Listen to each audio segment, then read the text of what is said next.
Hello everyone. मी माझ्या लाईफमध्ये first time add shoot करणार होते. सो एक्सायटेड तर होतेच, प्लस नर्वसही होते. सो मॉर्निंगला रेडी झाली आणि निघाले लोकेशनसाठी. हे दोघं आजचे माझे पार्टनर्स आहेत जे शूटला सोबत असणारे. सर्वात आधी आम्ही आमची स्क्रिप्ट वाचली. स्क्रिप्ट वाचून तर मला तर काहीच समजलं नाही, बिकॉज फर्स्ट टाईम होतं. फोटोग्राफर त्यांची प्रिपरेशन करत होते शूटसाठी. मी जेव्हा स्क्रिप्ट वाचली, माझं तर फुल ऑन डोकं हँग झाले होतं, बिकॉज काहीच समजत नव्हतं.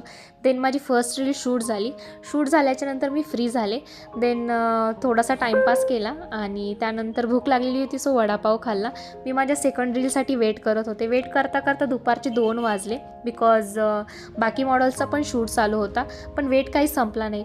Photographer also not tired, because रिटेकवर रिटेक घेणं चालू होतं. माझं सेकंड रील शूट झाली. त्यानंतर मी आउटफिट चेंज केला आणि माझी थर्ड रीलही शूट झाली. थर्ड रील शूट झाल्याच्या नंतर आम्ही पॅकअप केलं, सर्व सामान व्यवस्थित ठेवलं. त्यानंतर निघालो घरी.